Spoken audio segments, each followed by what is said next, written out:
Type 6, the second type in the head triad. This is sometimes called the core fear point because it's at one of the vertexes of the inner triangle. And these core points are kind of the pure version of each of the centers that they represent, in this case, the head center. And it's also sometimes called the core fear point. Not all sixes are conscious of feeling fear, but the personality is structured around a response to fear, especially early fear, and also is designed as a defensive structure to manage and cope with fear. Again, not always conscious. But sixes are sometimes called the devil's advocate or the contrarian, sometimes called the loyalist. Sixes are a type that are focused a lot on safety and security. And so this is someone who I referenced this morning as scanning the horizon for danger and threats. And they tend to be very good at forecasting potential problems that may occur at some point so that they can plan ahead of time and be prepared in case the worst happens. So at work, in work settings, they make very good troubleshooters. They ask a lot of questions often. When you have a project, they'll want to poke holes in it. And sometimes in a work setting, when they don't know about the Enneagram, they think, what's wrong with this person? They don't like anything I do, or they keep trying to find a problem. But of course, when you're a really good problem solver, it's natural that you become a problem seeker. And sometimes sixes are described as looking for problems in order to solve them. But the truth is there are problems that crop up, and it's important that sixes, for them to feel ready and able in case something bad happens, or in case something scary occurs, or in case there's a problem. And so they become very good at being prepared. I know one six who said before she met the Enneagram, she didn't think of herself as having fear. She more thought she was a really good Girl Scout. Like she was really good at kind of being prepared for anything and always having everything ready to go. So sixes are one of the types where they differ a lot according to the subtype. So Claudio Naranjo in his books and lectures often says you almost can't talk about 1/6. And I find that's really true. When I'm doing introductory workshops now on the Enneagram and I need to talk about type 6, it's really hard for me to describe a 6 because it depends on the situation. And just like fight or flight are different responses to fear, there's 1/6 that's more of a flight 6, more of a I'm going to run and hide or get away, withdraw, or try to find a way to get away from a threat. And then there's another 6 that sort of moves toward the threat in more of a fight stance that takes the stance of being strong and intimidating and moving forward toward the threat to try to manage it because it feels more anxiety provoking to kind of hang around and wait for it to come get you than it does to go meet it.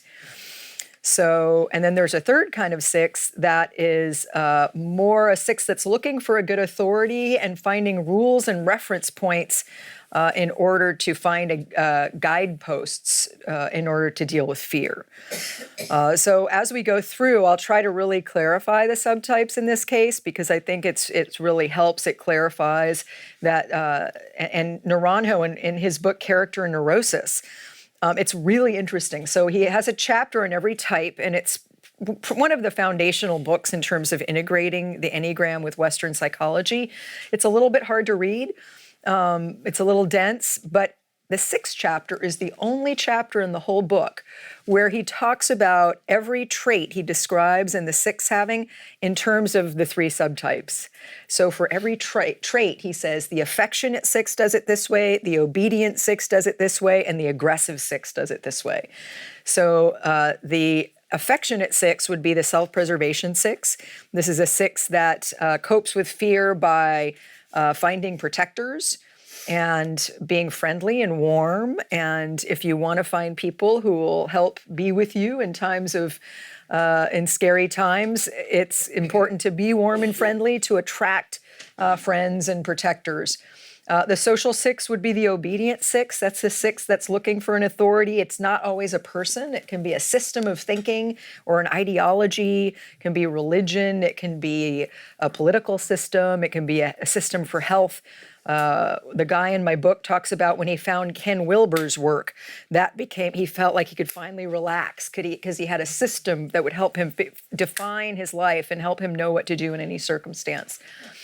So it's like finding rules and reference points for living. And then the one-to-one or the sexual 6 is the counterphobic 6. So the phobic 6 is more the self-preservation 6, and the counterphobic 6, the one that goes against fear with strength, is the one-to-one or the sexual 6. And this is what Naranjo termed the aggressive 6, because they tend to react to fearful situations, not by feeling the fear, but by getting aggressive themselves, like moving toward that situation. Sometimes these are also people who do dangerous things, like take part in dangerous sports or drive really fast on the freeway or things like this, because it's almost like a courting of the danger is more enlivening and feels safer actually than kind of waiting and standing back.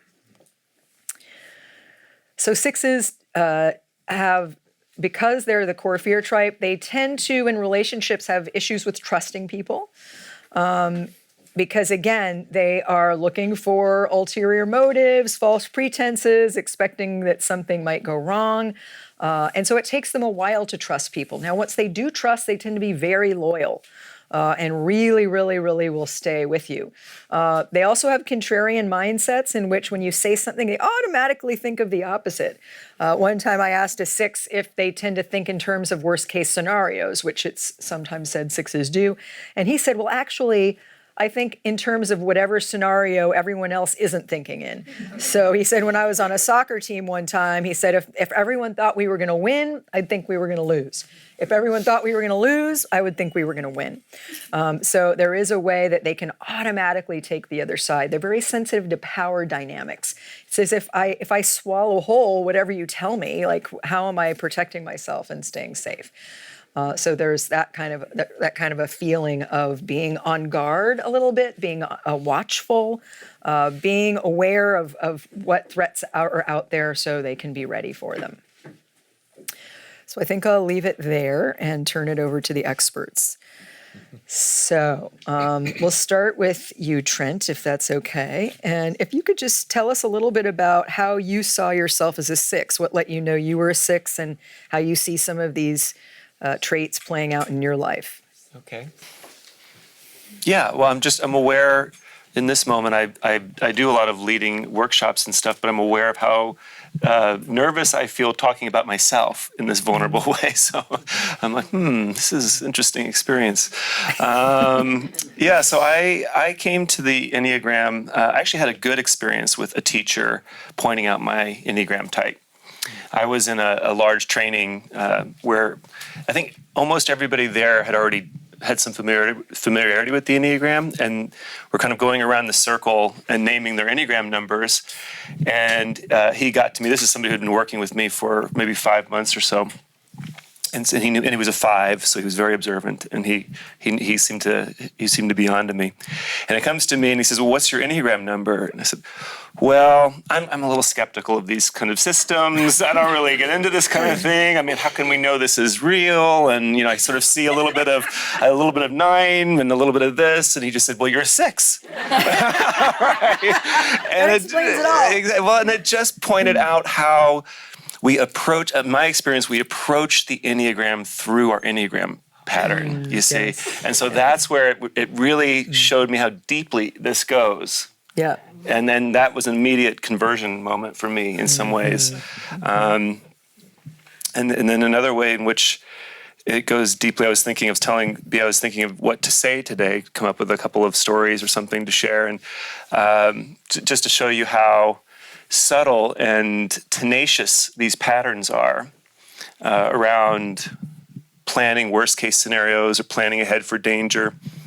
and how automatic they are. Just last night, I was walking across the street. I live in San Francisco, and it's sort of a busy intersection. And it's just actually one of these intersections where you got 3 streets. And there was this couple that was trying to catch the 37 bus, like across 2 of the streets. And it's a very hard bus to get, so it doesn't come very often. And they ran out into the middle of traffic. Right? And so the first thing, I would just immediately, okay, bus coming, it's going to hit them. I have my phone in my pocket. I can call 911. I can run out and do CPR. All of this happened within seconds. I imagined all of this. Mm-hmm. Yes. This is not something that's something I have to work for. It just happens. Mm-hmm. You know, I'll walk past a dog and I'll immediately think, oh, it could bite me this way or it could move this way. I'll walk around it this way. These things just come. Mm-hmm. So I've learned it's not about getting rid of that. I mean, good luck with that, I think. You know what I mean? It's just whatever that pattern is for you, good luck with it, right? It's more about just getting that space for me around it. And actually a little bit of humor. Yes. You know, a little bit of humor. I was in the middle of a lake once, floating on a little tube thing, and I heard a speedboat revving up. People had just gotten into the boat. They were still at the dock, and it was revving up. And I had a thought of it shredding me, you know, as it would like run over me, and I would be just in shreds, right? And it was just like, what? And I just started laughing. That this is so absurd, how these things come, you know, and yet that's what it is. So, yeah. The other story I wanted to share about how ingrained these patterns are, one of the ways I started to really see it is I went back to an old email that I wrote after an incident in which I was flying from Istanbul to Cairo, and I was on a hijacked plane. Yeah, so you can imagine a 6. Yeah, hijacked plane, right? Well, it turns out that 6s, it's said sometimes, are notoriously calm in a crisis. Yes. Which was absolutely true. Yes. For me, because when I discovered that we were being hijacked, I just accessed my hijack plan. You see, I had already had all of this worked out. You see, so there's a way in which and I didn't actually think that I was ever afraid. I always just thought I was being sensible and sort of, you know, why wouldn't you want to proactive? Yes, prepared. Like, why wouldn't you want to have a hijack plan if you're traveling? You know, right? So. But then I realized that it's actually kind of ridiculous because my plan was just changing my seats and hiding my passport, and then I felt perfectly safe. So it's like, in another way, it doesn't make any sense. But so long I had the plan and I could execute it, then I could feel comfortable. And I was totally calm. And I was imagining, okay, well, if they come down the aisle, then I can trip them or I can do something.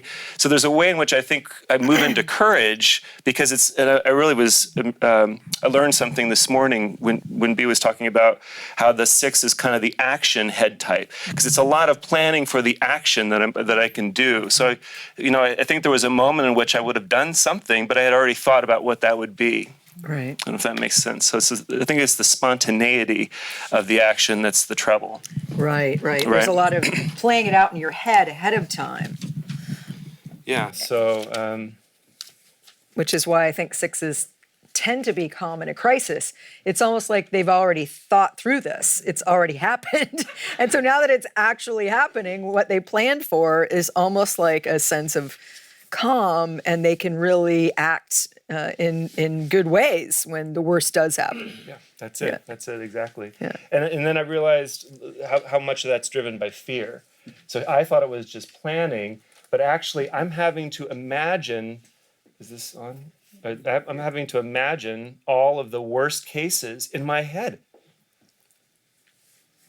You see?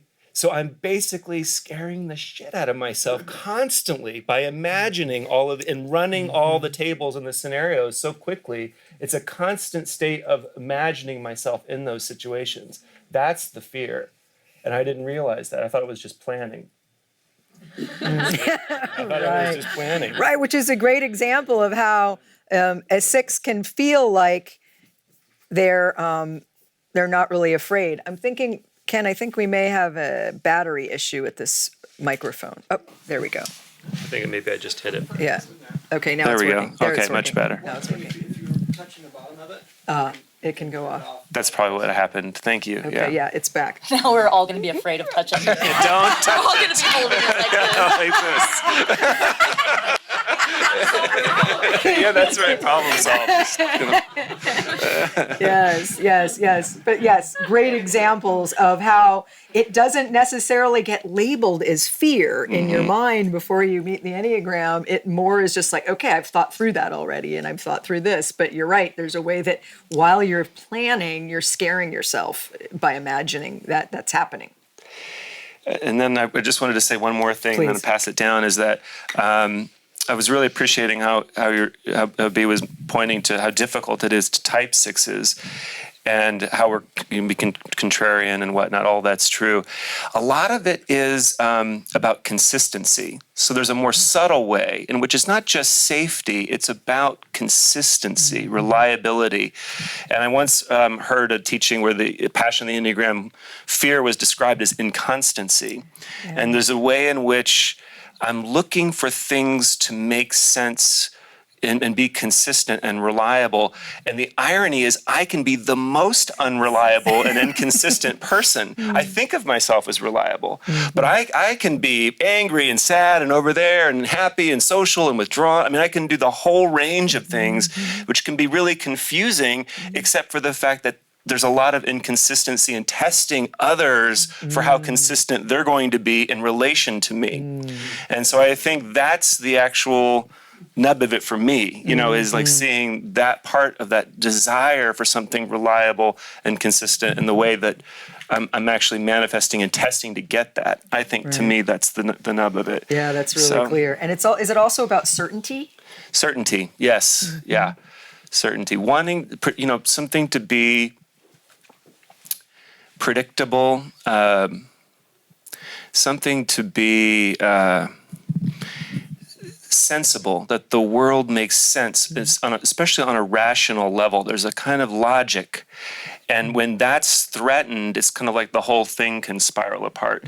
And so for me, what I discovered in deep meditation retreats is that my biggest fear is actually insanity, not just death. It's just that the whole thing is not going to make any sense. And sometimes with all of the projecting and the sort of thinking, overthinking, I can do things, start to believe things that actually aren't true. And it's very painful to have somebody say that I don't have a grip on what's going on. That's a very painful thing for me, because sometimes they're right. I've made up all of these little conspiracies or these little things that are going on. And on the flip side, I'm just going to say there's a gift. Because there are a lot of times I do know what's going on, and I can detect the subtle movements, and I'm like, something's happened, and I just knew it was going to happen. And it's only when I'm intuiting it, not when I'm overthinking it, but it just comes to me, and there's a real gift, I think, for the six, and being able to discern that. Yeah, it's important to say that sixes are very intuitive. And it makes sense because the childhood strategy is predicting what the authorities are going to do ahead of time because they've got power over you, right? So sixes were sometimes raised by untrustworthy authorities or people who are too authoritarian or not there at all. And so there can be the sense of what's going to happen next. And if you're really good at predicting what's going to happen next, sort of that the far reaches of that are being very intuitive, sort of sensing or knowing what's going to happen next. And sixes often have that intuitive ability. It's a more mental intuition than, say, the fours that we talked about last time that have a more emotional intuition, kind of knowing what's going on at the feeling level. Sixes can often say they know what's going to happen before it happens. And you can see it as an outgrowth of this mental habit of trying to predict what's going to happen next as a way of staying safe. Thank you. Thank you. Very clear. So I realized I didn't introduce everyone. So we have Trent and we have Jen and we have Ed and we have Noah. So thank you all for being here. So Jen, how do you see six playing out in your life? How do you relate to this type? Listening to the fives, I relate so much to that because as a six, one of my biggest strategies is just the consumption of information. I'm interested in everything and I want to, read everything. And there's a thing we say sometimes at home and I'll say to my husband, you know what I think is interesting? And he'll go, everything. And And so when I learned about the Enneagram, I was going to go to this full day workshop where they were going to type you. It was an introductory workshop. So I can't go into something like that without reading a book about it first, because you certainly can't go in unprepared. And so as I'm reading through, there's always, for all of us, there's always other types where we can see behaviors like where you're like, oh yeah, I do that. Like I look just like a 3 at work. I'm a workaholic. I'm super invested in my job. And then, you get to 5 and I'm like, oh yeah, I could see that just that hunger for information. And then I get to the 6 and I go, yeah, but that's what it feels like on the inside. That constant, just watching everything. You notice we're all very comfortable because we have our backs to the wall. This whole time we've been sitting over by I've been sitting over by the door, and I can tell you where all the exits in the building are. And but more than that, I look constantly at, and I think this is where the information piece comes in, just patterns and, what are people going to do? And someone the last weekend, for the heart type, someone brought up the question of types and sort of like extrasensory, abilities and things like that. And you said, well, sometimes 6 can be seen as psychic. And as a skeptic, I'm like, well, it's not psychic. And I said to my husband, but anybody could identify those things coming if they were paying attention, But nobody pays attention like a 6. Right. Exactly. Nobody else has to remember what everyone was wearing so that in case they see them later, they, know where'd that person come from. Nobody else needs to look at all that. And so it's that sense of the world as being unreliable. And then, for me, I was raised in a very chaotic, sort of intermittently abusive household. My mother is a drug addict, and she's also severely bipolar and really loving. I mean, just incredibly loving. I grew up with this real sense of being loved, but her partners were like, whether it was a stepdad or a boyfriend or a girlfriend or whatever, were better or worse at parenting. And so, there's that chaotic, childhood where there isn't anything to rely upon but yourself, but also it adds that sense that even people who really love you can still hurt you. It's not just the outside world. It's even the people you love are going to hurt you because they're not paying attention or just through their own, stuff that happens for them. So it is just that. And it was like I was thinking about fear, and I think people can get a perception that the 6s are just like, we're up here trembling, but it's almost like, I don't know if anyone else can relate to this, but it's almost like when you're an alcoholic, you never notice being hungover because you're just hungover all the time. Right. And so I think for me, when you're a 6, that's just what it feels like. You just feel like that all the time. So you don't really notice that that's fear. It's just like you said, it's just, I'm just realistic about the world. I'm prepared. I'm paying attention. I'm, present in it. Really clear. I don't know what else I would say, but I would say some of the other 6 things that I think I really identify with are just that real push-pull with authority. There's just so few authority figures that you can really trust. And I mean, I don't trust anybody, but, there's just, it's so hard to find people that you can trust. And, are they going to follow the rules? Are things going to be safe? Are they going to be consistent? Are they going to take care of people? And then just that sort of championing of the underdog. When people, I know I have a really intense and annoying sense of, fairness, or when people are being abused, or when things are, I'm actually a chronic ruiner of everything. Because like my husband and I went to Atlanta a couple years ago, and we landed really late, and we were both just really hungry, and we started looking for some place to eat. And he goes, "Oh, well, there's a Chick-fil-A," and I'm like, "Well, you're not eating that." You better saved some of those pretzels from the flight, because So it's just I kind of like one of my TAs came up to the other day with this book, and I went, "Oh well, like that guy's trash," So you can't enjoy that. So I ruin things with my sense of fairness and what's right, and is this someone who has been sneaky or abusive or things like that. So it's which is another, I think, side of just that constant vigilance. Right.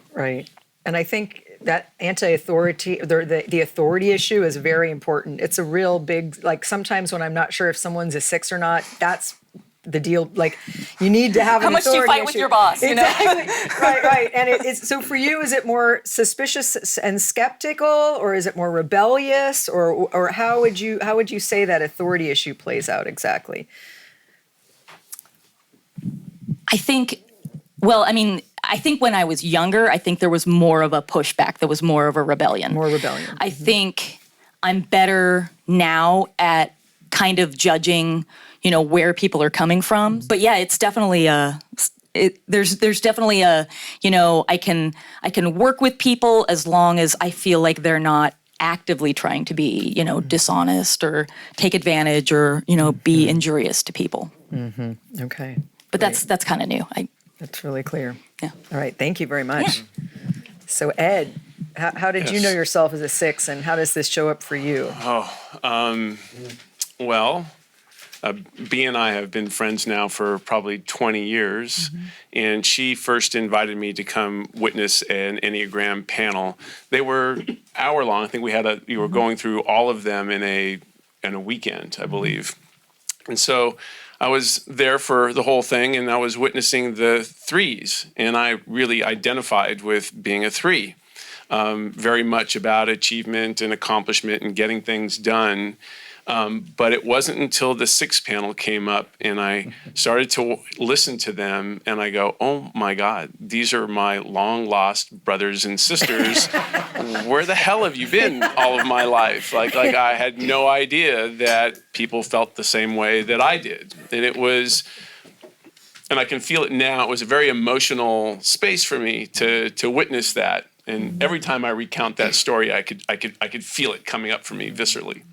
And so it's like, okay, I'm a 6, and I'm on the counterphobic side of things. I definitely have issues. I don't want to say issues. I struggle with authority. With authority, it's a matter of respect. I need to know that they've thought things through, that they've looked through other viewpoints, that they've seen the other side or where their weaknesses are, so that I can feel comfortable that it's somebody I can trust, that they're also looking at the bigger picture of things. When that's not visible or I don't see it, then I lose respect really quickly and I don't trust them anymore. For that reason, I'm self-employed. So,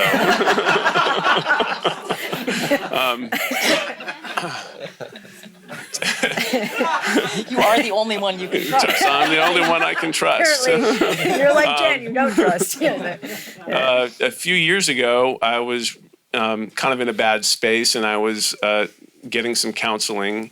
And during that process, the therapist was asking me about my upbringing, and specifically about my mom. And it turns out that right after I was born, literally right after my mom started suffering migraine headaches. But she'd only have them on the weekends. And at that time, there was no medication really for it. So she would do her thing all week long, and then Friday would come around and she would knock out. And she'd be out for the weekend. And so as an infant, as a young person, mom's the center of the world. And so during the week, everything's great. And then the weekend comes around and mom is nowhere there. And so my own theory behind this is that there's a distrust to authority, or there's uncertainty, and then there's fear about who's going to watch out for me. So I feel like I've developed a way of needing to do that for myself, and instead of feeling the fear, I tend to be more aggressive towards it. People ask, my relationship for fear is like, what is that? It doesn't show up in terms of me being afraid. It shows up in me in terms of planning out for everything, making sure I've uncovered all the rocks to see what's underneath it, and then eventually making a decision to do something. A lot of analysis paralysis that occurs. What else can I talk about? I remember one time you said that you're always kind of like what Jen said, you're always looking for inconsistencies in someone's behavior. Yes, for sure. And the vigilance part. Jerry and I were vacationing in Greece, and we were driving down a one-lane road in each direction. And, we're in Greece, so I'm paying attention to everything that's going on around me. I'm driving, and up ahead I see an older couple on a four-wheel ATV, and all of a sudden his eyes, behind the helmet I could see it, his eyes got really big. And I'm like, oh my God, he's going to run into us. And sure enough, he bolted over into the oncoming traffic, and I stopped our car, and he came charging into us and hit us head on. And I'm like, you have no idea what would have happened if I hadn't been aware of what was going on and came to a full stop before he hit us. And it didn't faze me, like I was prepared for it. And those split-second things, I'm always looking for it. And so when they do happen, that's the one consistent thing, is that I'm not out of sorts. It's there, It's automatic. And I've come to find that very comforting as well. But the underlying part of that is that because of the vigilance, there's a certain level of anxiety that goes along with being vigilant all the time. And as you were saying, you're not aware of it because it's always there. It's only to the times where I find myself moving towards 9, where I can be in the flow or more relaxed. I'm like, oh, wow, that's a lot of energy that goes there. I had no idea how much energy that goes into being that way all the time. So that's how I know I'm a 6. Can you add, there is one more piece to that Greece story that you Yes. added that's a little bit about being counterphobic? Oh, about being angry at the guy? Well, what happened? Yes. Yeah. After I saw that he was going to be okay, I get really angry at them for not paying attention to what they were doing. And putting everybody in a dangerous situation. And it was really interesting to witness all the people that had come out to make sure everybody was okay. People could feel my energy. It was really apparent that this guy's like half cocked, And it took a little while to calm down to the point where I could be compassionate with everybody, and it worked out fine, But there was a moment there where I was upset with him. Yeah. Understandable. Yeah. Thank you. So Noah, what does this look like for you? How do you see 6 playing out in your life? Wow. Well, going right down the line, I've heard so many things that I'll need to touch on here. First, I'll say my heart's beating really rapidly just because I'm the center of attention. Second of all, I'll say that in this sweater is tissues, paper towels, hand sanitizer, chocolate because I'm a little bit of a sugar addict, and I don't want to get a headache in the middle of this presentation. So there you go. That's just to begin. So, Trent, I love what you said about we all approach the Enneagram through our type without knowing it. I took a test before being, typed and sort of exploring this concept with about a group of 30 people, with a teacher that I very much admire and respect. And so, I kind of got these results of everything was tied. You're a 6, 7, 4, 2, 9, all getting the same number for how much of me was each number. And so I immediately went into, I was telling everybody on the way in, this is complete BS, none of this matters, this is, this and that, and all these really negative thoughts about what we were about to do. Then I started seeing everybody go around the circle, and I go, oh wow, this is very real, it works, it's completely on point, except I can't figure out me. And this whole room, seems to have a much better grasp on themselves than I do, maybe save for 1 or 2 other people. And, the day went by and everybody sort of seemed to have figured themselves out. And it took me until the next day doing sort of a private one-on-one discussion. And it all came down to this issue of whatever the question was asked of me about my internal experience, yes but no. Either or, It depends. it's both, it depends, or ultimately, it's circumstantial. Yes. It's It's context about- dependent. Yes, if the situation surrounding your question is A, well then my answer is completely to the left over here. And if the circumstances surrounding your question are B, then I'm all the way as far right as I can go in my answer. So it was all of those things. And yeah, I always thought of myself as an affable, easygoing, happy-go-lucky guy. No, it's... No. I may be affectionate, I may be warm, I may be funny, but easygoing, no. It doesn't ring true now that I've observed myself in this special way. So let's talk other pieces. The hypervigilance. When I feel a presence behind me as I'm walking on the street, the urge to turn around and check them out is just overwhelming. It's truly a mindfulness practice for me to say, okay, I'm just going to continue walking, and whoever is back there is just a fine person with no negative intentions. That's a really big, hard exercise. I'm always preparing for bodily harm or danger or attack. I've never been in a fight, not one time. But I do a little custodial job at a CrossFit gym, and I got into this habit of, as I was opening the door around 11:30 p.m. or whatever to start throwing the trash bags out and getting ready to move them to the dumpster, opening that door just completely in my imagination of who was out there and what was going to happen. So in my right hand, I would hold this wrench. And the wrench, it's just the wrench is just me, feigning. I have the wrench, and in my left hand, in my pocket, is a screwdriver. So I'm going to wave at them with the wrench, and they think that that's all there is, and then I get them in the gut with the screwdriver. So there's never been anybody outside that door, just preparing for nothing. And so let's see, authority, my thoughts on authority are generally, who would want to be in a position of authority or power if they do not intend to misuse it? That's my honest first thought. If you want to be president, you're probably shady. That's my thought. If you don't need to abuse power, then you don't need to have power, right? Is my thought. When people say, well, Noah, you don't vote, you're apathetic. I say, well, I just truly believe at my core that my vote is put into a suitcase and thrown into a river. And that makes it really hard to commit to any course of action. That indecision, analysis paralysis was brought up, and it's because, to me, the world is full of chaos, conspiracy, and untruth.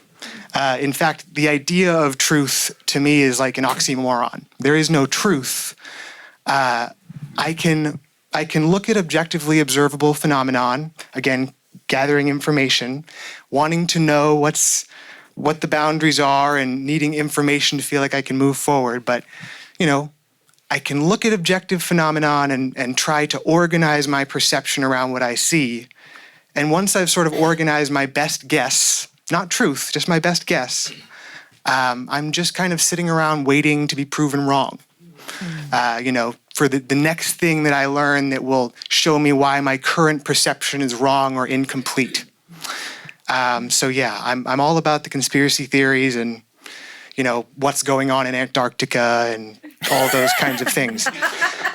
And then let's see, there's something else that I meant to touch on here that I can't. Phobia and counterphobia, the pushing back against the fear. I very much find myself in the self-pres 6. So when I end up counterphobic, angry, aggressive, approaching fear in that way, for me, that's very much an out-of-body experience. The anger demon has got me, and I'm not really in control of what I'm doing is how it feels. I'm on the attack in a way that's scary to me as much as it's scary to the other people.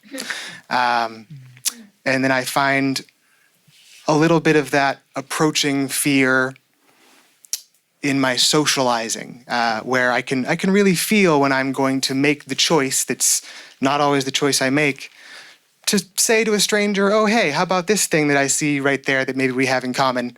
To me, that's just like this moment of like, I've just popped open a soda can and there's no lid. I have to drink the whole thing or pour it out. But it's open now, you know? And so to me, that's a counterphobic moment, kind of saying, well, I'm not going to sit here and wonder, what does this person think of me or what's going on inside their head over there? I'm going to say, hey, I'll try to get to know you. And essentially testing for me, that idea of sort of testing, poking things to see if they'll be aggressive. It's about disarming whatever fear I have projected onto that thing. So if I can get to know it or somebody, I can disarm whatever I think is terrifying about them. I guess I'll end on the way I feel in life is that I come into new situations and experiences cloaked, meaning I'm wearing sort of an invisibility cloak of, I don't really understand how I do it, but there's this idea of you're not going to get to know me unless I decide that that's cool. And so I come in cloaked and I go up to the thing or the person and I go, you know, little push, push, tap, tap. You know, are you dangerous? Are you harmful? No? Okay. And when I can finally develop that trust of, okay, I've pushed and tapped a little bit and nothing bad has happened. Maybe this person seems nice and interesting and now I'm curious. Whoosh, up comes the cloak and I'm here and I'm ready to engage with my real self.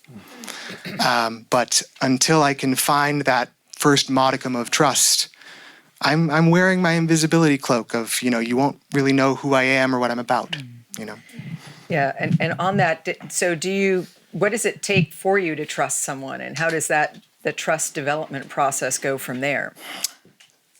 This one's really hard for me to say because, like at this point, the person I would identify as the love of my life is a 4, and has that very much that push-pull relationship style, and I've developed a very strong trust for this person, and so it's confusing to me because usually I am looking for that idea of predictability, consistency.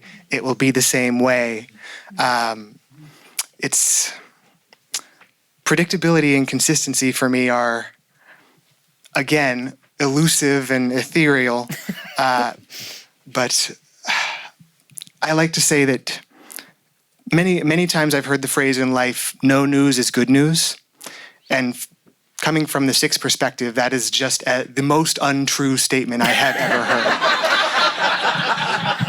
Like, if the news is good, that's great. I'm excited to hear the good news, no doubt.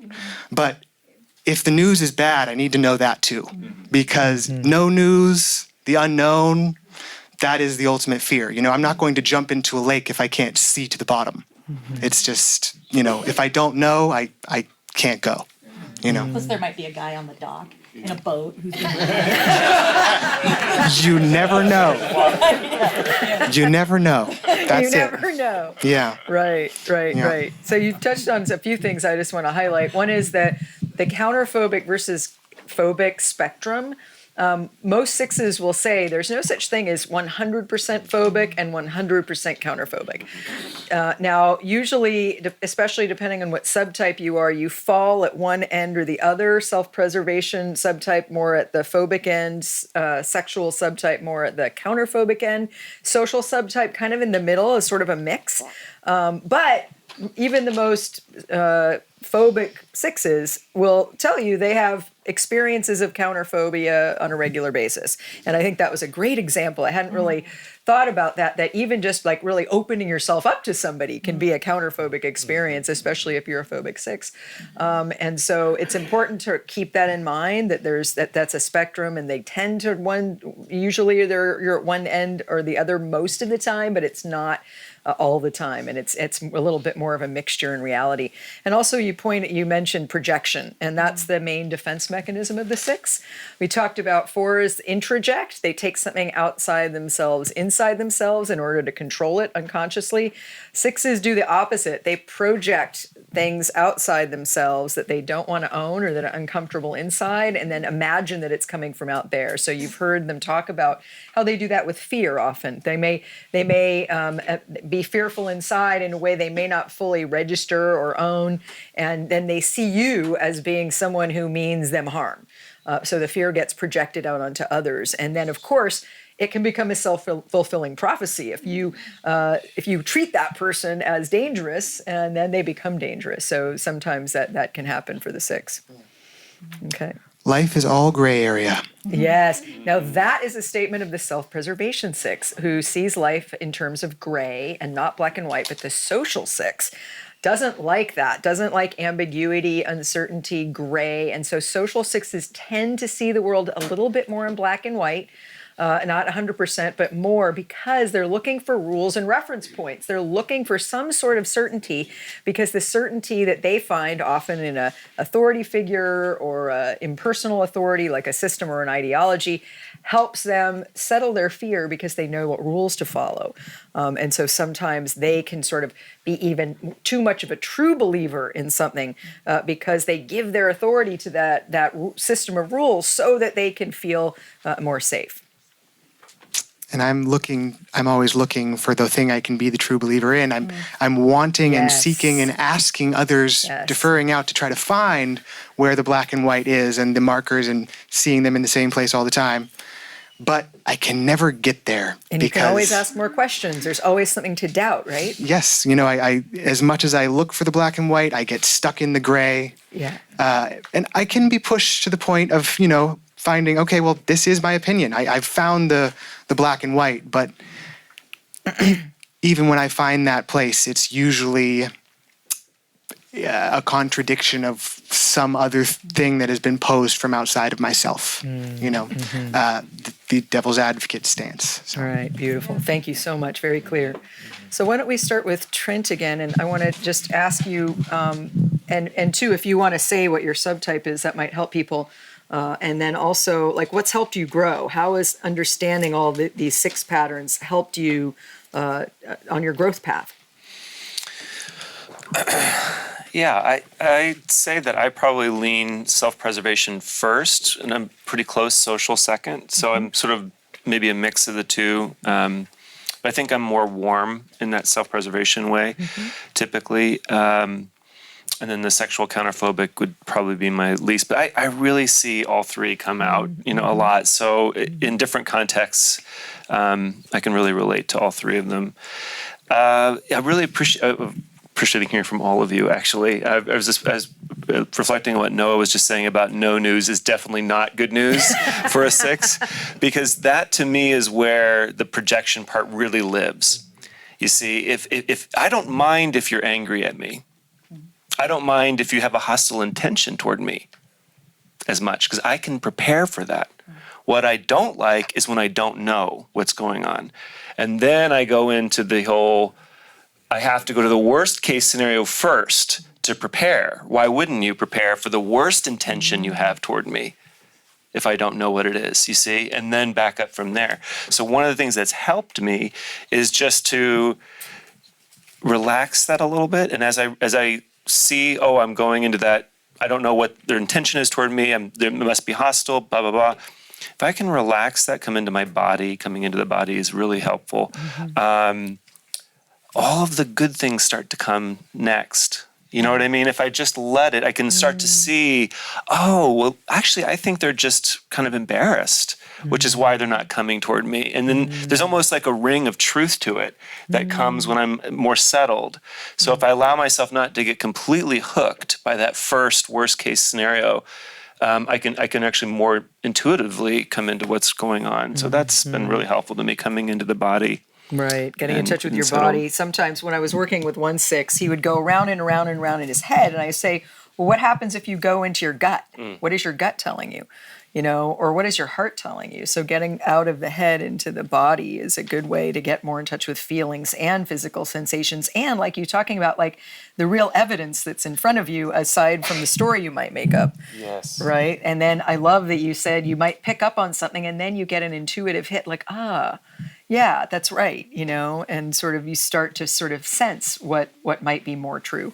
That's it. And then learning to trust that intuition. Yes. Because it's not the figuring out that ever really gets me to the Right. truth. It's the intuitive hit of when I'm more relaxed and, you know what, that's totally what's going on with them. And I can be compassionate Yes. rather than fearful. Right. Right. And I also hear you saying it's for sixes, a big growth piece is learning to own their own authority, right? Instead of projecting sort of the authority out there and the fear of authority out there, being your own good authority, like you're saying, recognizing like, I just got a really accurate sense of what's going on with that person. And trusting that. That's like you trusting your own inner authority, your own sense of your ability to kind of say what's true or not really, aside from the fear. That's it. I was going to say one more thing really quickly is that the poking. Yes. I get feedback all the time that I'm a poker, but there was a time when I would physically poke people, like, I would sort of like tickle or poke and then, it really took a compassionate friend to say, that's not okay. People don't like that, but that's what it was testing. Yes. But now it's a kind of more metaphorical poke, but I'd poke a lot. That's questioning, poking holes. And it's almost a physical. I almost get a picture of like poking the beast, to see like, are you going to react now? Are you going to react now? Because it's better for you if you get data about what will set them off than it is just sitting back there wondering what's going to happen next or what will set them off. And then if a friend is unclear to me and I start poking and then they get angry, then I say, well, I knew you were angry all along. So I'm actually safe. I'm safe when they finally say they're angry, but then I made them angry by poking and questioning, and you see what I mean? Yeah. But that's safer. That's the self-fulfilling prophecy. Yeah, then I'm like, well, they're angry. Okay, well, that feels good. Yeah. Now I know. I knew. I know. There's I knew something it. certain here. They're angry. Okay, Yes. that I can relate to. Yeah. Okay. Anyway, Thank you. So Jen, what's helped you grow? And do you have a sense of what your subtype is? I think it's really, that made a lot of sense to me. I think I tend to, they all kind of made sense to me in different ways. I think the social probably makes the least amount of sense to me because I am such a skeptic, because I integrate everything and I say, oh, well, I really believe most of this, but then there's pieces, I always am looking for, what's the loophole? What's the flaw? I think that I tend to have, I was listening to what Tracy was saying in the 5 panel about being really introverted, but being able to be really social and really outgoing. And that's exactly what I do. And so I was thinking, oh, maybe I'm social, but then I realized I don't really do it to form alliances. This is going to sound terrible, sorry. I don't really do it to form alliances so much as I do it to control situations. Because I do it more in situations that are uncomfortable, where I'll talk to people I don't know, or I'll, approach them. And it's like because I want to bring people in this close, but I'm never going to bring them in this close. But if they're this close, I know exactly what they're doing. You can watch them better. Right. So it's a certain amount of, trying to kind of control those situations. And I was, because so much of it, and this is really where the work is for me, is so much of it is about, do I really have to control all of the power dynamics around me? Do I really have to constantly be, and that doesn't mean I have to be in charge all the time, but I have to have a vision of, where everybody is and, where I am in that. And I was thinking about this. I have a TA who was my TA for a while, and recently she's been copying the homework for some of my students because she's working out of the same book with the teacher she's working with right now. And it takes her an extra 10 minutes a week. And she's been doing it for about a month, and I am viscerally uncomfortable with it. And it's just been really bugging me. And I keep thinking, oh, I'm going to lie to her and tell her we're working out of a different book now, or I'm going to tell her, oh, I'm going to get in there and I'm going to do it before she does. And I'm going why am I doing this? And this is a woman who is starting in a teaching position next semester that I helped her get. but her doing something for me just made me, it threw off the power dynamic for me, you know? And so I realized that's just so much more one-to-one. That's so much more, you know, I don't present a position of strength like, oh, I'm this big, strong, you know, person, but it's still a position of being the authority figure or being invulnerable. Yeah, or being invulnerable or kind of having all the answers. And I have to inject a lot of like warmth and humor into it because otherwise it would be unpalatable. You know, it would be harder. To be the authority. It's hard to Yeah, so I mean, I think especially as a woman, I have to soften it a lot. But it you know, it's like we talked about it last time, I've been really wrestling with subtype, and that just ended up being the thing that made the most sense. And then in terms of the vast amount of work I clearly need to do on myself. You should see my New Year's resolutions. It's like 50, you know, items with photographs and circles and lines drawn on the other side and 8x10 glossies. So in terms of you know, for a while I had a Post-it that sat on my binder at work and it said, it's not personal. And that I had it there for like a year, and that's what it took for me to not take what everybody, you know, if someone said it had an opinion that disagreed with me or questioned something that had happened, I would, you know, take it personally and it's an attack and it's, you know, they hate me or they don't think I'm doing a good job. And I had to have that, and that really helped a lot. It's bizarre. Post-its are amazing. They're an amazing therapeutic tool. But it just, that helped a lot. And so that's kind of the area that I, you know, clearly need to do a lot of work on. It's just being able to, you know, trust people, you know, this much, or be able to kind of let go of some of that control and maybe things are going to be okay. I think, you know, everyone will be happy to know I have a therapist. And also, you know, I'm married to a 3, and so like a 6 who looks like a 3 on the outside and a 3, and that's not a household you'd think of where there'd be a lot of authenticity. But my husband and I are both in recovery, and being in recovery really requires you to look at yourself, even the gross parts. You know, I'm not in any position to judge anybody because I don't remember my 20s, you know, and so it really helps you look at yourself and to take accountability and to be authentic and to try to be, you know, vulnerable and think about your actions. And I think that, you know, you were talking about cracks and things can be a strength. You know, that's huge. That's huge for me. It really saved me from being much more of a monster. The fact that I do have to look at, you know, my own part in things, and I have to try to be authentic.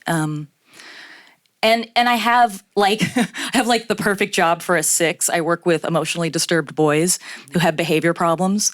So, and a lot of them have been really traumatized. And so, you know, they really need this safe place, but they also need this constant supervision and this constant, you know, kind of maintenance about the structure and what's going on around them.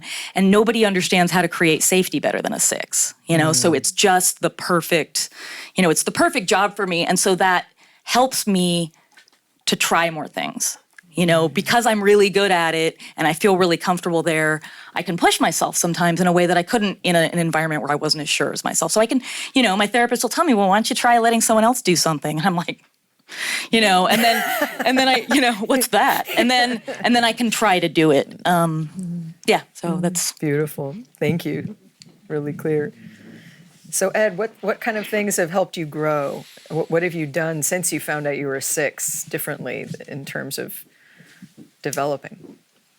Well, awareness from the get-go, watching how other people respond to me, for one, knowing that, being aware that when maybe I'm feeling fear and it's coming off as an aggressive stance. So there's like a boundary and people are more standoffish.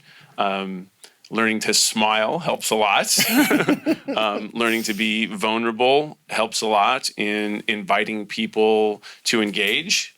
And it helps calm my fears, my anxiety, if I can smile at myself in the moment and being aware that this is going on. A lot of times it's unconscious. I'm not aware that it's going on. I'm in my head going about my business, and and I notice at some point in time, I notice there's an avoidance of other people approaching me. And so there comes my counterphobic side, that underlying anxiety and fear that shows up. The growth process is really vulnerability, and learning to get comfortable being exposed, and finding a safe way in order for me to do that. Right now, I play in a men's tennis league, and I get to be aggressive and assertive when I'm out on the court with my teammates. And then when we're done, I can start to talk about real life things, and I can see how it catches them off guard. Like all of a sudden it gives them permission to also be vulnerable, and we get closer from it. So that's my little experiment space. It's my safe spot, and I'm trying to find ways to branch that out into other parts of my life. Yeah. Great, thanks. And you're probably hearing that sixes are naturally modest and humble. There's not a big ego. There's a lot of self-deprecation, let's put it. Yeah. Yes, for sure. Yeah. So let's see, subtype and growth. I reconfirmed my self-pres subtype today by driving 10 miles on the side of a mountain with no guardrail. And just so you all know, I am looking for recommendations about a different way back. But the idea with that whole situation was, for that 10 miles, that's a very tense situation for me. 10 into 12 miles an hour. If anybody, I thank God there was nobody behind me the whole time, because I'd need all the turnoffs, all the pull-outs. And so that I reconfirmed that it's all about bodily harm, fear of physical danger, safety, what could go wrong in the realm of literally survival. Okay, subtype done. Okay, growth. So I catch myself sixing very often now. Catching myself in the act was the first step, just like you were saying, awareness. And so I now am able to do two things when I catch myself sixing. And the first thing is I can say, okay, my imagination has taken me very far right now. It's taken me in a negative direction. But if it can take me that far in that direction, my imagination could hypothetically take me equally as far in a different direction. So I try to use the power of my imagination to whatever the most positive outcome could be, as a counterbalance to the most negative outcome, which comes to me so effortlessly. Delightful, right? And so then let's see, what else do I do when I catch myself there? I also have been able to say to myself in those times, okay, I've caught myself doing this habit, so I'll try to think like someone who's not a six. Someone who, if I had somebody standing beside me who is any other number, this thing that I think of as an 85% chance of happening to 100% chance of happening, this worst case scenario, would they agree with those numbers? Would they think it was more of a 10% chance, 5, 1%? Very often 1% is the answer I get. And so, those things that I think of that other people go, really? You're wasting your energy and time thinking about that? That's crazy. That will never happen. That's the 1% times I'm talking about. And so, a hijacked plane. Right. when you end up in the 1%, you do real well as a 6. And I've been there a few times where I got that thing that was so impossible happened, and I said to everybody around me, see, Okay, then there's also the thought loop where, there's a situation that has to be tended or something that has to be done, and I immediately start my internal questioning. Question A leads to B, B leads to C, C leads to D, E, F, and G leads right back to question A. I'm on a thought loop. I get right back to the beginning where I started, and in those times I think to myself, well, okay, I'm having all this thought loop exists because I don't want to start acting and end up with these worst case negative scenarios I'm imagining. And so I then have to reframe for myself and say, okay, staying on this thought loop is also a negative scenario. It's not good to be here. This is not productive. And sometimes I like to tell myself, hey, think like an 8, you know? Any action is better than no action, even if it's the wrong action, because then you can start making progress towards what the right one would be, right? Learning from the errors or whatever, what have you. And then my very favorite thing since I've learned about the Enneagram, me and my girlfriend do this, the 6 and the 4 together. This is very powerful because we're such, you know, kind of confusing types, a lot of dichotomy, tendency to catastrophize, you know, in very different ways. And then, of course, there's the projection and the introjection. So those go really interestingly together. And so we've started to play this little game called What Did You Hear? And it's basically this thing where when I say something that I feel is just me making conversation, and all of a sudden we're escalating voices and getting aggressive going on, or vice versa, she says something that's to her just casual conversation and I get riled and reactive. We're both reactive triad, I think, in our conflict styles. So, you know, there's a lot of immediate escalation sometimes. And so we back up and we say, wait, I was just trying to make, you know, some curious observations and have a fun conversation, and you're really not having a good time in it. So what did you hear? What do you think I said? And then when it gets quoted back, I'm often like, wow, you think I said that, or I think you said that? No, the intention behind the words was completely lost going across the air in the room, you know? So all of those little growth pieces have been beyond, you know, just blessings on blessings on blessings to be able to literally rewind situations. Beautiful. You know? Yeah. Thank you so much. Thank you. So I want to say a little bit about the arrow movements, and then we'll open it up to questions. So 6s go back against the arrow to 9 and forward with the arrow to 3. So 3 has been called the stress point. 9 would be the security point. So for 6s, anyone want to give an example of what it's like to go to 9 as a security? So again, in our theory, you go back first and integrate the high side qualities of the arrow against, which in this case would be 9. And then that fortifies you internally to go with the arrow, which is the direction of real spiritual growth, to add in the balancing effect of the arrow point ahead, which would be 3 in this case. So, yeah, you want to speak to that?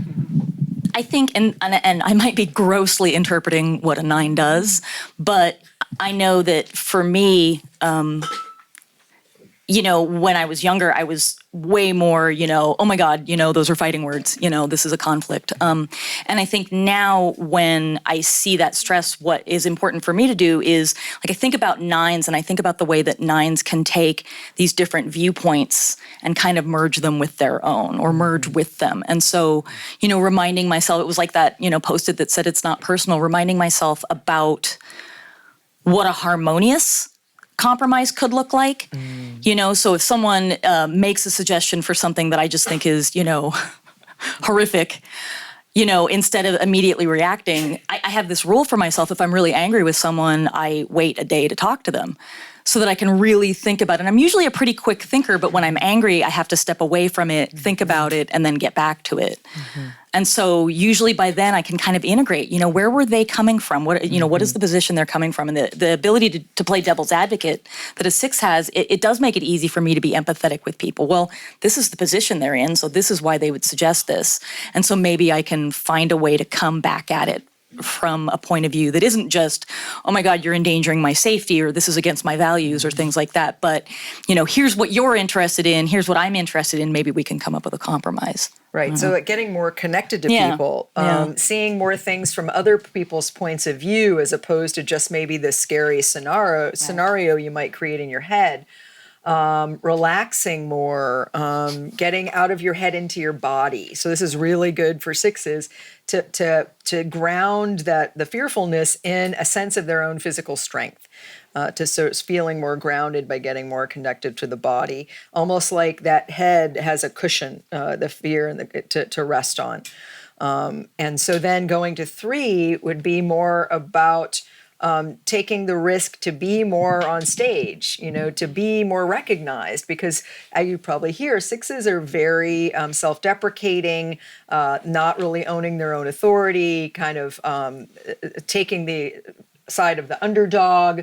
But at 3, it allows them to sort of be recognized more for their strengths, for the things that they do really well, for the things that they can do, getting out of their head and into action, allowing themselves to not get caught up in thinking too much before moving ahead and being more goal-oriented to get more things done and get out of any kind of analysis paralysis that's going on. And also taking credit for the good things that they do instead of sort of hiding out from being recognized. Sometimes it said 6s are afraid of success as well as other things, and I've heard a 6 say, well, it makes you a target. So getting out of that fearful sense about even having a success and allowing yourself to enjoy more success. Yeah. So Michael, do you have any comments or questions? I thought it was fascinating. I was thinking, isn't Germany considered a 6 culture? Social 6 culture, Social yes, 6 Germany culture. is. I was thinking how effective in the military or similar things counterphobic 6s would be, because they're hyper aware of the situation. And I think General McChrystal had a line that I always liked. He said, when you're with the enemy, be courteous, be nice, and have a plan to kill everybody in the room. And so it was that combination of you're courteous, you're civil, you're nice, you're aware of everything, and you could kill everybody in the room. And so it was that, at least it seems to me that I see that hyper alert scanning of everything and precisely that planning for every possibility. And then when you were on the plane that got hijacked, you go into this deep calm because you've thought this out already. You have your plan. And it seems to me that's a very, military ability. Yeah, there could be an application. One time I was with Ed and his family several years ago, and we were at the farmer's market at the Ferry Building in San Francisco on a Saturday morning. And if you've ever been there, there's just people everywhere, right? It's a huge crowd. And I remember we were just standing there, like I think waiting, just on our way somewhere. We're just standing there, and Ed leans over and he says, now you see an environment like this is very difficult for me because I need to be paying attention to everything, And I just thought it was such a poignant thing and I was so glad he shared that with me of like, there's so much to pay attention to, and the more complexity and people and everything, the more hyper alert attention there is being paid. Yeah. It's exhausting. It's exhausting. Yeah. Yeah. Yeah. Okay. Question, Terry. Can you comment about introversion versus extroversion in this type? Is there anything that you say uniquely about it versus the other types? I mean, like every type, I think any type can be either extroverted or introverted. So I think that's the main thing. And even with 5s, we say they're the most introverted, but that doesn't mean there couldn't be an extroverted 5. What's true for you guys around introversion, extroversion? I think we're potentially the type most likely to say both. Because it depends. Yeah, I mean, it's the whole the dichotomous yes but no, all the way left, all the way right. Like we have a hard time figuring out our subtype because we feel like all 3. Have a hard time feeling like what was my wing? I spent a whole year being like, what's my wing? I have 5 wing, 7 wing, 5, and it's like the answer is both. And if I had to pick one, I'd say that I'm 51% 7 wing and 49% 5 wing. So there's just this idea of having to choose just one thing is almost impossible. Like with Seventh thing to say that. well, there you go.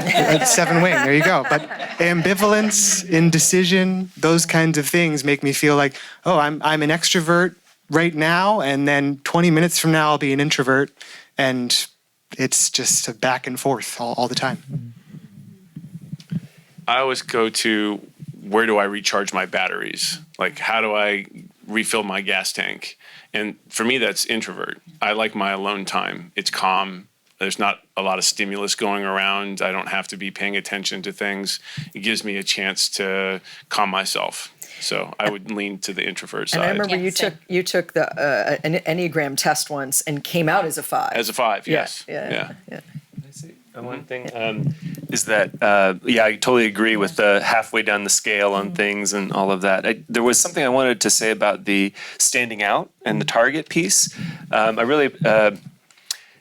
like to be underestimated. So I like to lower the expectations, you see. So like if I was playing a game once, it's Catan, I don't know if anybody's played this game, and you're sort of doing things with territory and whatnot, and I'm playing in a group, and there was a counterphobic 6 in the group, and we kept doing the same strategy against each other, like, I don't have anything, look, I'm so undefended, and you can't come after me, and you see, I'm always like downing my side and pointing out how strong the other one is. They're the target, but don't underestimate a 6, because I love Noah's story of, I'm going to throw the wrench over here, but I got the screwdriver right there, so that you're not going to, that's the 6. You got to be careful. I'm just going to say, like, we're not to be trifled with, you know, like, but I also think that there is a lot of self-deprecation that comes with that, and humor and relatability. Anyway, I just wanted to say that. Yeah. Okay, Jerry? I'm curious to know if any of you have an awareness or a belief around planning and predicting versus calling it in and manifesting it in your life. Like, do you find that some of the ways that you are vigilant and predicting and things like that are actually asking for it to happen?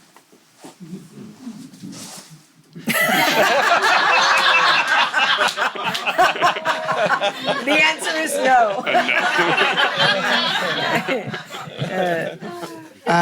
Okay, I'll say when I hear the word manifesting, I think of that activity as very difficult because of the indecision and ambivalence and analysis paralysis.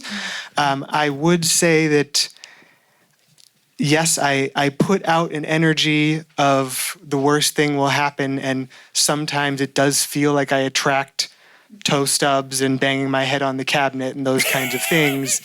Just because I'm so concerned about them, I can actually be thinking about the thing I want to avoid, and it can happen to me while I'm spinning on it.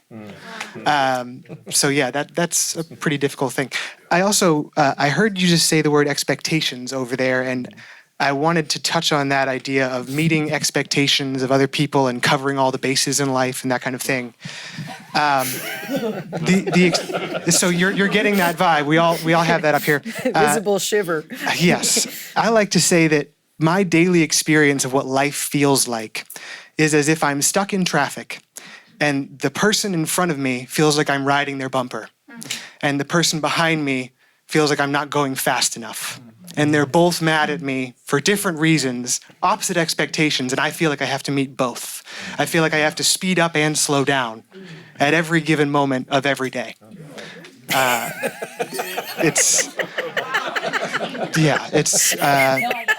That one's, it's part of the growth is the idea that it is not possible to cover every base. That was one of the things that I've had to accept as I've done this work. And, the idea of, maybe some of those uncovered bases are important for how the world is going to shake out, So that's been pretty tough. Okay, yeah. I heard you guys both say aside it's exhausting. Yes. And I just wanted to let you know, I feel exhausted because of the quality of your panel. I mean, you really are. I often exhaust people. And that's a compliment. Thank you for that. I mean, I really want to thank you for the depth and quality of your sharing. And I think I'm married to one. Yeah. Okay, Annika? Me too. If you are distrusting authority so much, how in the world could you seek therapy? I got that one. Go for it. I've been in various sorts of therapy since I was probably about 12. I'm 45, and I just found a therapist that I could work with. I have a really serious mistrust of therapists. It took me a really, really long time to realize that it wasn't them, it was me. You know, like how could all the therapists in Northern California be ridiculous, right? It's so weird.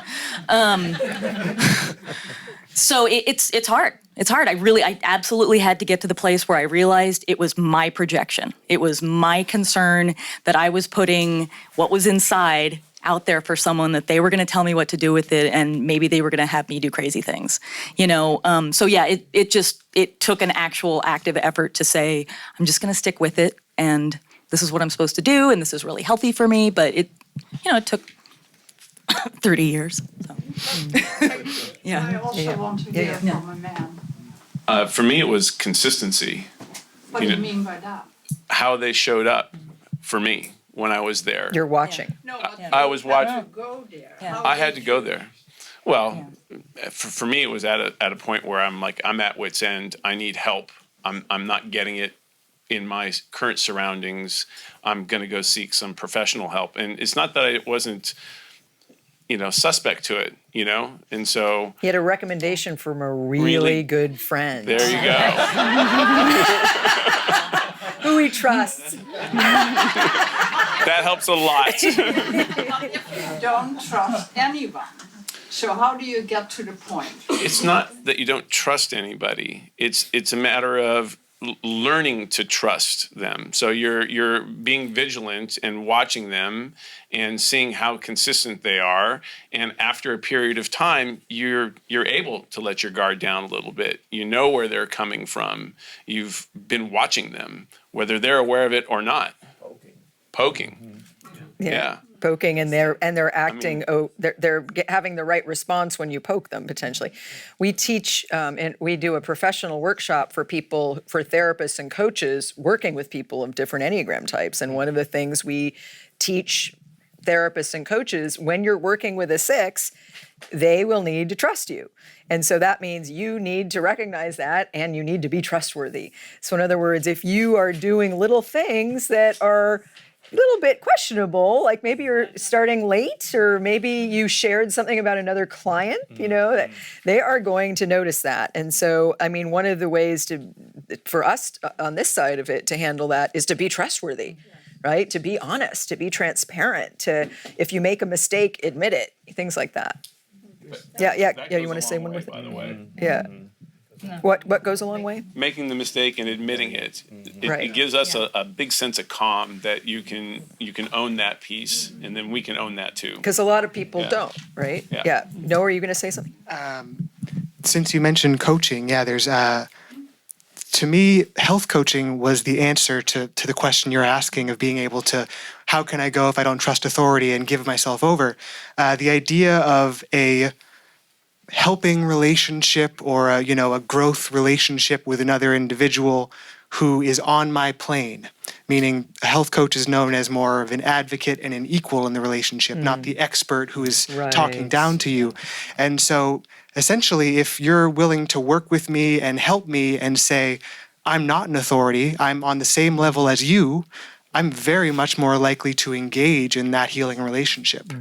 If you can come alongside me and say, we're in this together, as opposed to I'm up here and you're down there, how can I use my power to help you down there?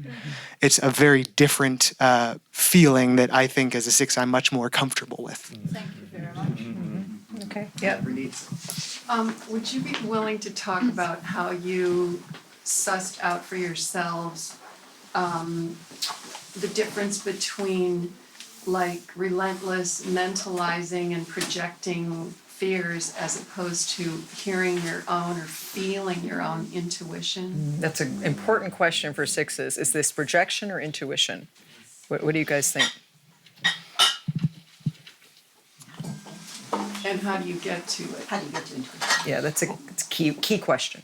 Well, for me, I allow myself to go all the way down the rabbit hole with the worst case projections. I don't try to stop it or control it. I let it go. I look at it, and then I back up and I say, how does this feel? You know, what is my body telling me about that mental process? How likely is that to occur? And that helps a lot. I mean, it provides a certain level of calmness without judging myself for going down the rabbit hole in the first place. Yeah. Anyone else want to say about how do you tell the difference between projection and intuition? So the thought loop that I talked about earlier, I can tell very easily that thought loop comes from me. And I know that intuition hypothetically would come from me as well, but for me, I can feel intuition when it's the first thing that comes in and there is no thought loop following it, because it almost feels like it was beamed in from up there. Just beamed in, bing. And so essentially when I get in some kind of intuitive knowingness or answer from somewhere that I don't feel I can question because of the inherent truth in it, there's no questions to ask. That's kind of how I know, because I always have questions to ask. But when I can't come up with a question, that's when something magical is happening, Right. Does it ever come from below rather than from this way? You know what I'm saying? I'm trying to reconcile that, which is that, for me, I don't really know how to discern this idea of gut versus divine or anything like that, but I know that I've spent my whole life rejecting my gut. So this very well may be an active case of projection where I take what is actually coming in here and I'm putting it up there. Yeah. One more, Courtney. As a 6 myself, it's really awesome to hear you guys speak, and I think what was even more crazy of a reflection I was having was listening to everyone else respond non-verbally and sighs and things to what you guys were saying, because up until I started this work, I thought everyone felt like me. I thought everyone was as critical as I was. I was like, oh, that's just normal. This is normal. And then, you learn, no, that's not how everyone thinks. But these are your people. And I was actually thinking during the 5 panel, I was like, oh, okay, yeah, I can relate to that. But then hearing how you guys verbalize your thoughts is really the defining thing for me. I was like, oh yeah, that's what I do. Yeah. But what I wanted to ask for you guys to speak to is something that really resonated with me in B's 9 types of leadership about 6, is it talks about the ping-ponging, being very inconsistent, going back and forth between it was you could be mad or sad, happy or distrustful or very trusting, or just when you spoke to being looking for inconsistencies, but being inconsistent and looking for the inconsistencies. So you guys does that resonate with you guys at all? Because I felt for me, I'm very back and forth with lots of different sorts of of beings. Anything more you can say about that? What that's like, what it's about? That's Ed's girlfriend. She says I can. It's so hard to speak to. I try to explain it to people, and they're like, "I don't know what you mean by a ping pong ball." And I'm like, I can say one thing about it, actually. I just to sort of claim some of the gifts, because I feel like us 6s can really throw ourselves under the bus very quickly. That's part of our whole pattern, right? Look, go for my jugular. It's right here. I'm not a threat, charm. Right? Exactly. But I feel like that also allows a kind of flexibility. And to me, it's the foundation of empathy. And it's kind of like how the 9s can really feel into all the different types. I feel like there's part of that for me too, in the constant being able to do all these different things.